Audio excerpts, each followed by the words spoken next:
Hello, my name is Gary. And my name is Simon. And this is episode 17 of EV Musings, a podcast about electric vehicles and things that are interesting to electric vehicle owners. On our podcast today, something a little bit different. We'll be talking about a couple of different topics that are relevant to the EV world. Our feature topic today is not one topic, but several. Usually we just focus on one item in particular and talk in detail about that. But today I wanted to talk about three topics in the EV space. And these are last mile deliveries, vehicle to grid, and, I'll say it very quietly, hydrogen power. Usually, witchcraft. Usually we structure these discussions quite closely with a little bit of a script and some research, but today I wanted to leave it pretty much freeform. So here goes. Let's see what we get out of this. Last mile deliveries. Simon, what does last mile deliveries mean? So last mile delivery, in my eyes and probably a lot of people, is things like postman or parcel deliveries or short delivery times from depot to delivery point. So prime example would be, let's say, UPS or other parcel delivery companies are available, of course. But essentially what they do is they go from their depot when they're filled up their van, and they go around each people's houses within a given area for their delivery, deliver all their parcels and go home. Now generally that's not a big circumference of mileage. It's usually within an X amount of space. So last mile deliveries for EVs just is a logical decision because it's not a high mileage job and it's perfectly suited to electric vehicles and makes it cheaper and cleaner. Okay, so we're talking about stop-start usage of vehicles. So obviously you've got the benefit of not putting any particulate matter out because you're continually stopping and starting the vehicle. You don't have any strain on the batteries, on the 12-volt batteries, because it doesn't have to turn over an engine. So it's quieter, it's smoother, it's cheaper. So, those are the benefits. What are the problems with this kind of setup, though? So with these, I suppose you've got to bear in mind, like an EV owner or a new EV owner, they would have had a nice car, or in this case, a nice van, for probably a good period of time. Most delivery companies and people of that nature will have bought a fleet of delivery trucks and would probably, get as much life out of those as possible, and obviously be reluctant to then have to spend a vast sum of money. So the initial upfront cost for an EV fleet, if you're going to replace the lot, is going to be quite high.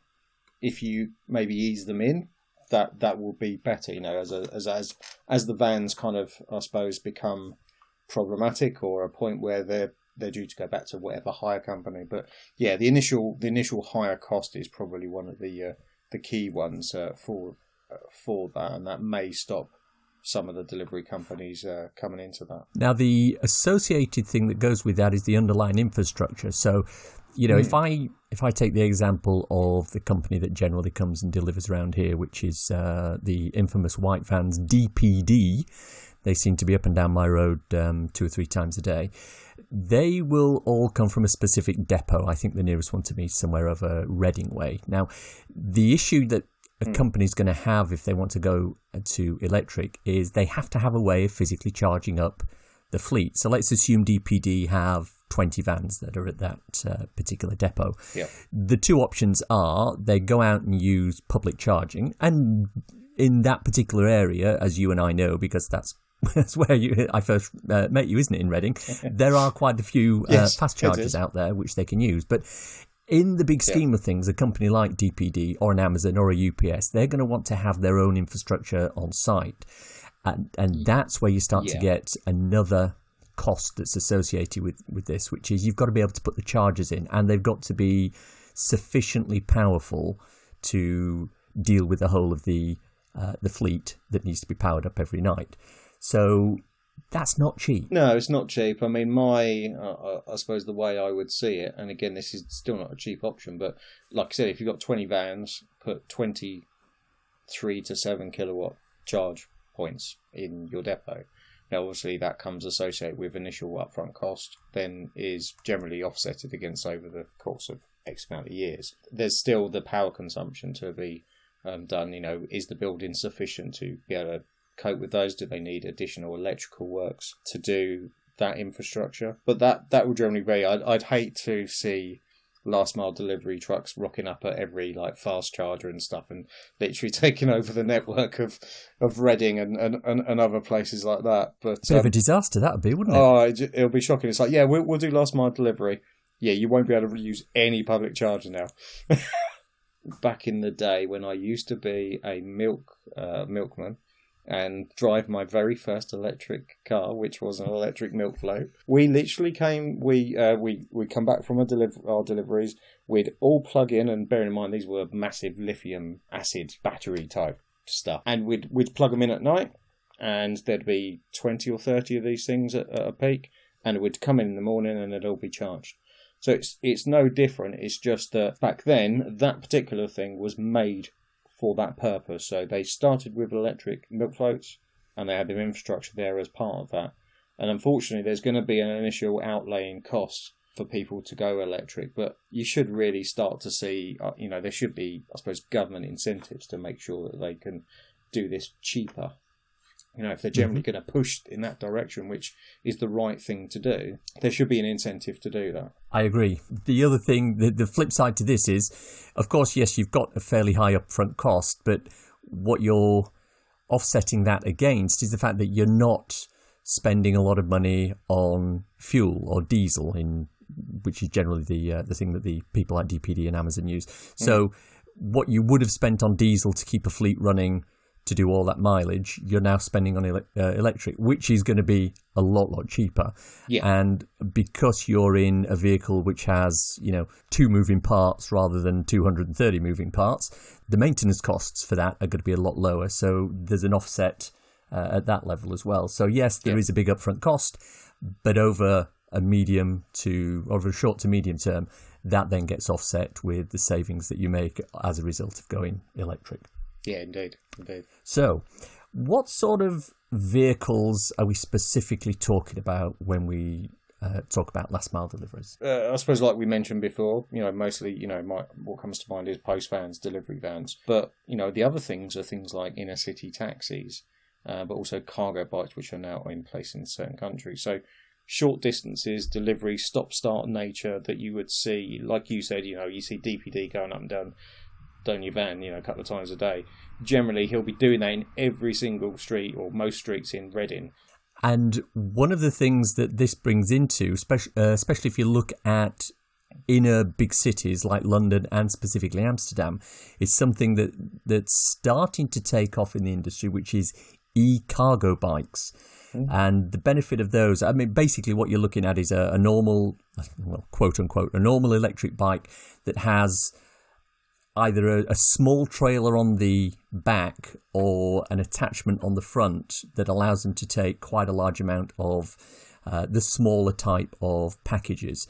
And they're all, 10, 15, 20 kilowatt or maybe even smaller batteries, but they have the advantage of being able to weave in and out of stationary traffic. And in places like Amsterdam, for instance, they've done tests, and because of the way Amsterdam is laid out, you can actually get a delivery from point A to point B in Amsterdam in about 5 minutes in an e-cargo bike versus 19 minutes using the normal road routes on a van or a small truck or something like that. So not only do you have the cost saving, you also have the time saving as well. And the environmental saving as well, not a dirty diesel spewing out. Absolutely, yeah, absolutely. It goes without saying. So I think we're of the opinion that last mile deliveries are a good thing. We want to see more of them. There's a prime opportunity. Who did I read recently who've just decided they're in this space and they've decided to totally go I think UPS are definitely going that way. They've ordered a vast number of electric vans which replace their kind of current brown vans that they have. I'm sure I heard Royal Mail are going that way as well. Yes, that's the person, the organisation I'd definitely like to see embracing this, because they deliver literally to everybody in the country. Yeah, they've already got cycles out there. I know not to my particular area, but in the adjacent area, because it's a little bit more compact, they do deliver on bikes. So that's a prime opportunity to put an e-bike in there. Yeah, no, absolutely. I mean, one of the things, just touching on the Royal Mail thing, I mean, we used to have a guy on a bike that delivered our mail. Now you have a van turn up outside, like for instance, our block of flats, and they'll get out and then deliver letters. And you're like, that's a missed opportunity. You know, it must be costing a fortune just to stop starting in a diesel or a petrol van. I want to move on now and talk about something which has a lot of potential, is starting to get rolled out, but still has a way to go, and that is V2G, or vehicle to grid. So just to frame this from a background point of view, the current electric grid can cope with the potential increase in charging of a large-scale rollout of electric vehicles. But there will need to be, and this is something National Grid themselves have told us, there will need to be a way of balancing the need or the draw on the electric grid, on the national grid. In other words, making sure that rather than everybody wanting to charge during the day when the demand is high, that we get some sort of balance and some sort of levelling so that it comes sort of fairly level across the whole of the day and the night. One obvious solution for this is battery storage. You take the power which is generated when the demand is low and you store it, and then you can use it when the demand is high. The problem at the moment, and this will change, but at the moment the problem is that battery storage is still relatively expensive. As people like Bobby Llewellyn have pointed out on numerous occasions, with the fact that we have an increasing number of electric vehicles on the road, we've now got loads and loads of batteries that people have already bought, and they're sitting in people's driveways for quite a lot of the time. So why not use those batteries for vehicle to grid? So how feasible is this? What's the current state on this, Simon? I was quite lucky to one of my Twitter and YouTube followers. He invited me round to have a look at his vehicle to grid kit, and I will be going back for a follow up episode on that. But it's basically run by OVO Energy. They basically put a trial together for vehicle to grid. Now it should be known that this only works at the moment with Nissan Leafs and CHAdeMO connectivity. It was really good, and I kind of came in a little bit skeptical, I suppose, because I've always heard of, you have, solar panels, a big battery somewhere in the house, and then that does, pretty much everything. It does your car, does your house, and everything else. And this was different. So this basically he had I don't think he had any solar panels. He had his Nissan Leaf electric car, so it's one of the new models. He had his charge point for his car. And inside the garage, he had essentially a very small box on the wall, a app and another box, and then they had to do some electrical kind of work at the house. And essentially what happens is that he comes in, he obviously, plugs his car in overnight or during the day, whenever it is. And what happens is that, when that demand is high, your battery of your car is essentially your battery for your house. So you set the kind of percentage that you want to use or you're comfortable with using via the app.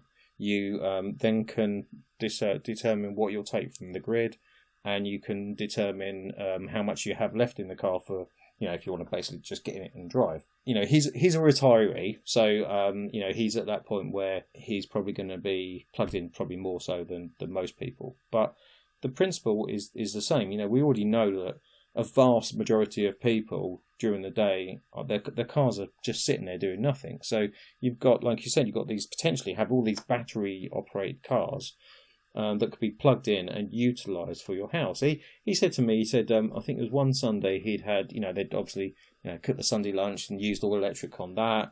They'd filled all their hot water, they'd done this, that and the other, powered the whole house with energy to spare. And then the excess that they weren't using, they pushed back up to the grid. And I think last month he said he makes about £60 back selling essentially your energy back that you don't use. And I'm kind of looking at it, I'm thinking this should be more difficult than it sounds.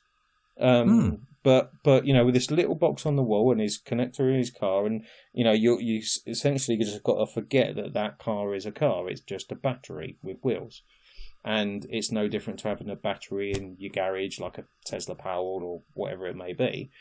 And through the genius of these apps, you can basically set where you want the energy, and the fact that it's not only powering your house but making you money as well. It's absolute genius. It is. And my first question when it came up on that is, how is this costed? So, I mean, obviously there's going to be, well, for the trial, maybe not, but when this goes widespread, there's going to be a cost to have the kit put in because, for all intents and purposes, it's almost like having an extra charger for your vehicle, isn't it? So there's going to be a cost associated with that, and that's fair enough. But you talk about selling it back to the grid. Is there the equivalent of a feed-in tariff, the way it was they used to be with solar panels? I think so. He didn't necessarily go into like the actual costs of it as much. All he did say is that 1 month he got £60 back for the energy essentially selling back to the grid. Now here's my background in internal auditing coming out. What's the way of gaming the system here? And the first thing that jumped out, and I've had somebody actually mention this to me, is there are a lot of locations in the country at the moment that still provide free EV charging. So you go to Pod Point and places like some of the Tesco places. So if you've got one of those that's close to you, you go out, you spend an hour on a charger there, charge your battery up, head back, plug it in, sell that electricity back to the grid, and you're making money on it. Yeah. I mean, you can imagine that's your daily job. It's just like, what did you do? I went to Tesco's like 12 times in a day. Just to sell the energy back. That's your retirement. Brilliant.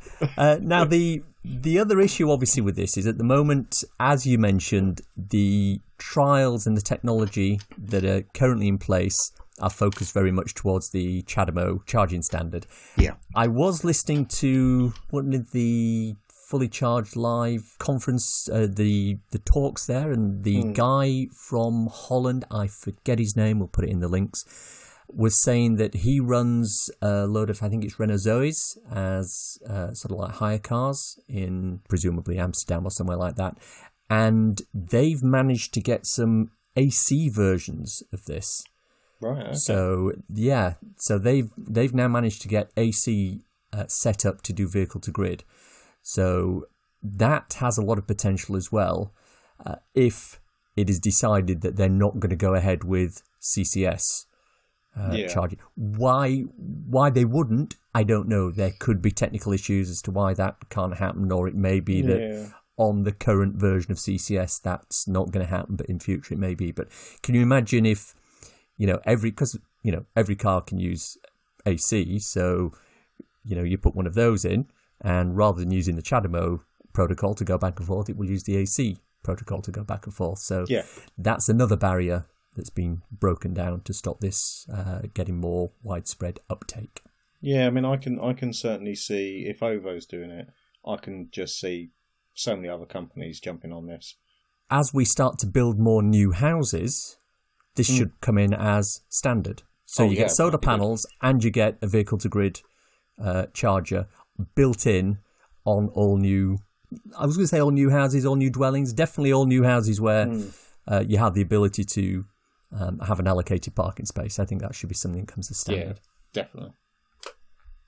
Okay, right. Our final topic for today is one which I know on the Twitters has divided the Twitter community. There's those who support it, and then there's basically everybody else. We're talking about hydrogen power, or particularly FCEVs, fuel cell electric vehicles. I say it does tend to be very polarizing on forums and Twitter streams. There are currently a number of manufacturers. I'm saying a number, I can only think of one off the top of my head. The Toyota Mirai, is it? Yeah, I think so. There's not many, is there?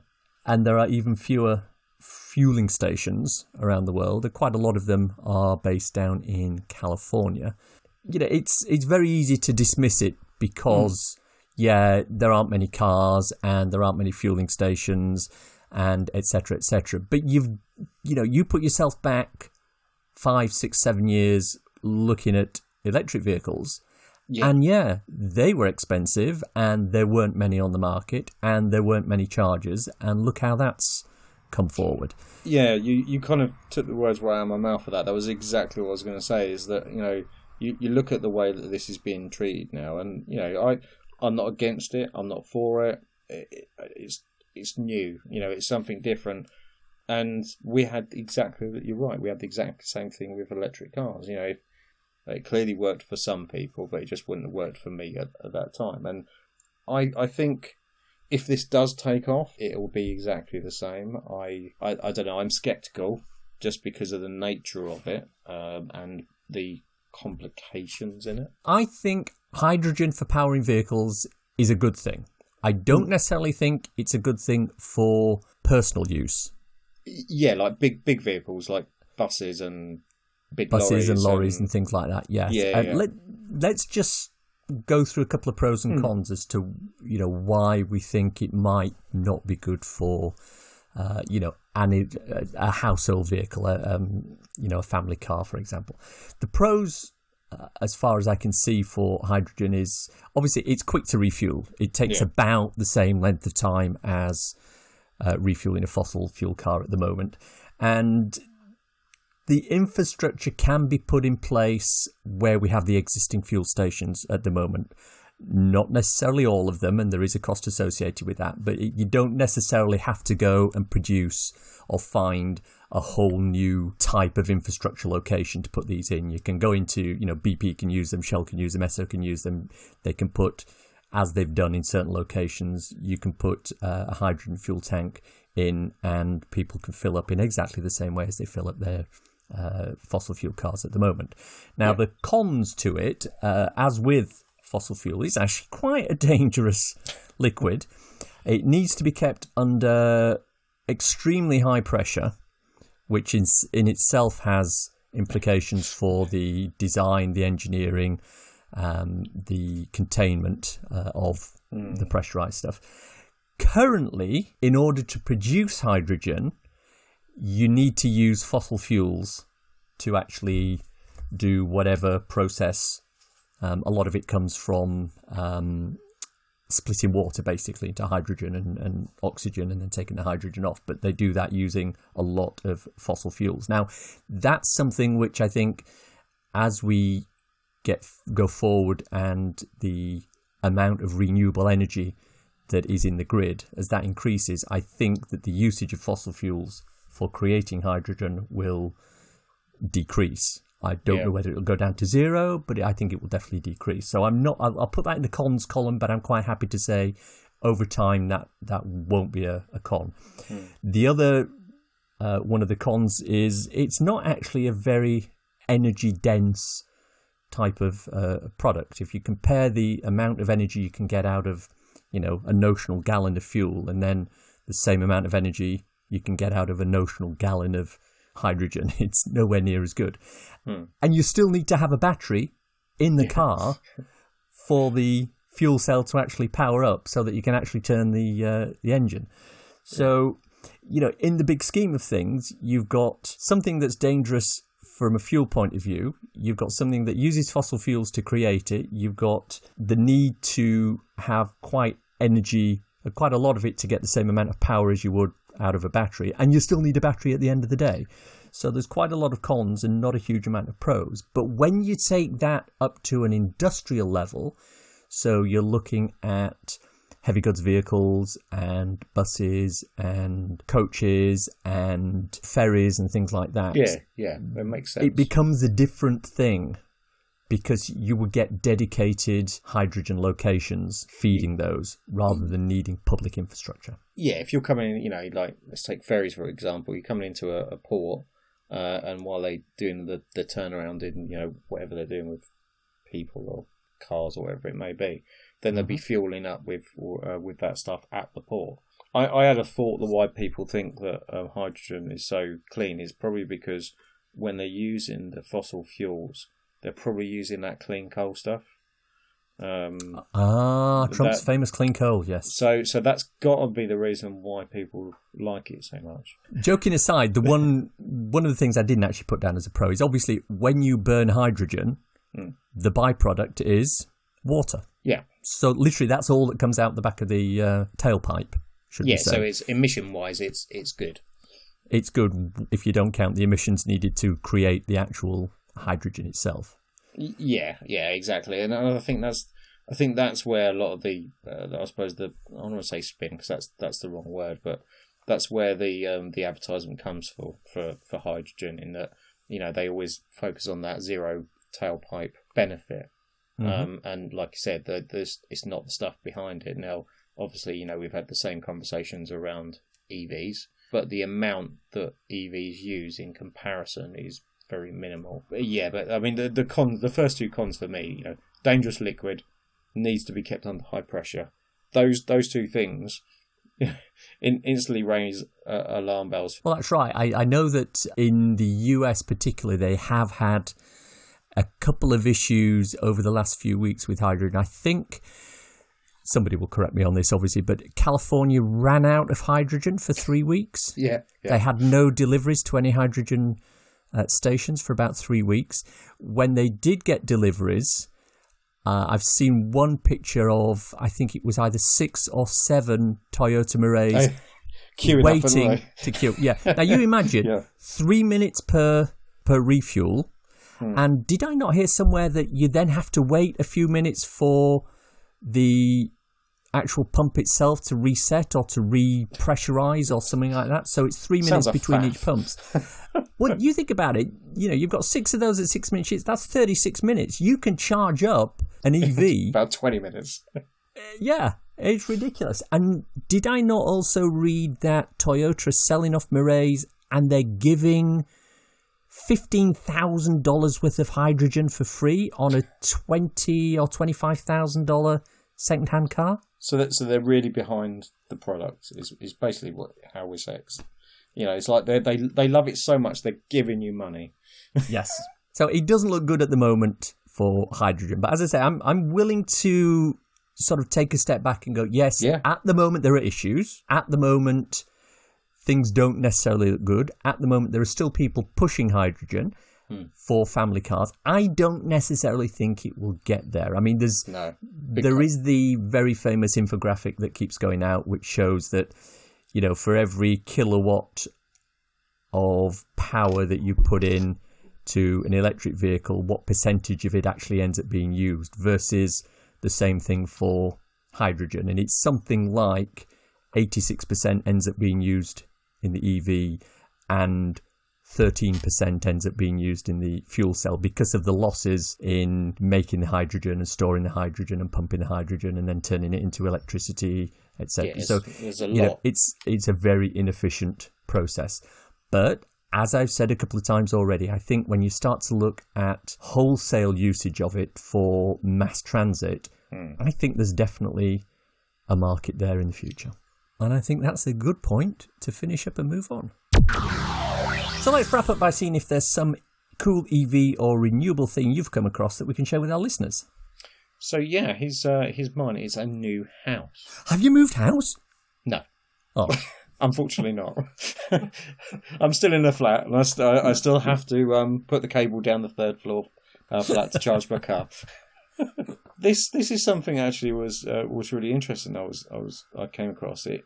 It's a new house, and it's a new house that produces more energy than it actually consumes, meaning that it's actually carbon neutral. So this was done by recent development in Australia by a company called, and I think it's called Habitat. They produced their first refabricated house, which utilises solar efficiency, as you know we know and love at the moment, as well as all the appliances that are efficient, as well as appliances that use rainwater.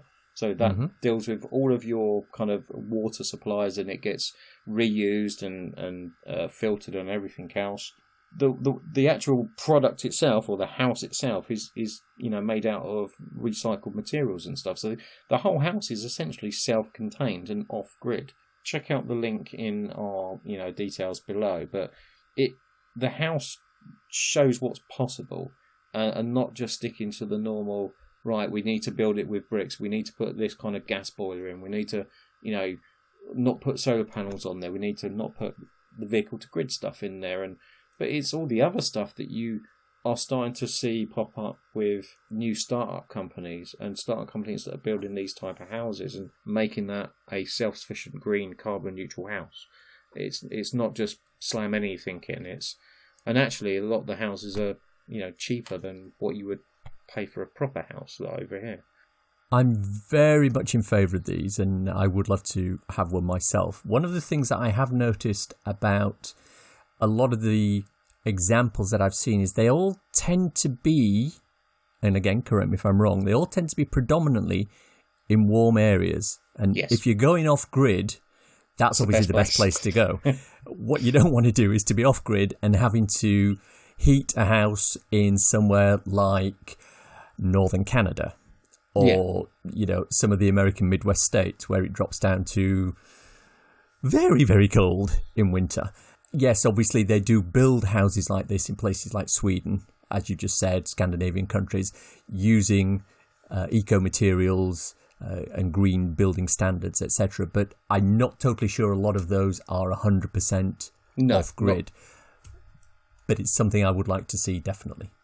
It'd be good to see some of these manufacturers say, right, we're building a house, but we're building a house as green as we possibly can. Mm-hmm. And okay, you might not get zero, but you could probably get reasonably close even in this country. And that's very, very admirable. My cool thing is the new Polestar EV. It's made by Volvo, or the EV offshoot, which Volvo purchased, and the configurator went live recently. And the one thing I like about it, and it was mentioned by our friend Rob, who tweeted about this, is that it's moved away from the Model 3 approach of removing everything from the dash and cabin and sticking it on the screen, and it's gone back to a more traditional analog touchy-feely buttons, which I, for one, really like. You and your buttons. I know. The new EV itself, the Polestar, it's looking as if it's coming out with specs of a 78 kilowatt-hour battery with 150 kilowatt charging, WLTP 275-mile range. What I do quite like about it is it has personalised driver recognition via your phone. So when you climb in, it recognises who you are, sets up your seat and your steering wheel and your rear view mirrors and everything just right for you. And we're looking at a price ballpark €60,000. So we've got a link to the configurator in the notes. So have a look at that. I really like the look of this car, to be honest. I think it's the best thing to come out of Volvo for years, and it looks like they've taken it really seriously. Well, I'll say they've taken it seriously. They're putting a lot of investment and work into the EV itself. The car looks amazing. The way I see it, kind of there's a little vibe of muscle car in there, but there's also like a kind of a modern, I want to say corporate car, but like a business type car. Indeed. Before we go, I do have a clarification and what's the word I'm looking for? Not an apology, but we made a mistake. In our recent episode about the I-Pace itself, we said that the I-Pace was the first Jaguar to be the first EV built by Jaguar in the UK. Patrolman Phil Cartwright has sent us a tweet to say, actually, it's not built by Jaguar. It's built in Austria by a third-party company called Magna. So I'd just like to put that clarification out. We were wrong, and we're going to own up to it, put my hand up and go, yeah, we're bad. Thank you, Phil, for sending that through to us. And as promised, there's the clarification for you. And that is our show for today. Hope you enjoyed listening to it. If you want to contact us, Simon is at The EV Side on Twitter and YouTube. And I'm The Real Gary C on Twitter. If you want to contact us on Twitter, use either of those or our own EV Musings Twitter account, which is @MusingsEV. Don't ask why it's that way around, just don't. If you're wanting a quick reference ebook to read on your Kindle, I wrote something called So You've Gone Electric. It's available on Amazon worldwide for the measly sum of 99p or equivalent, and it's a great little introduction to living with an electric car. Links for everything we've talked about in the podcast today are in the description, and if you enjoy this podcast, please subscribe. We're available on iTunes or wherever you get your podcasts. Please leave a review. as it makes us feel loved. And if you could grab somebody else's phone and subscribe them to the podcast, we would appreciate that. Thanks for listening. Bye.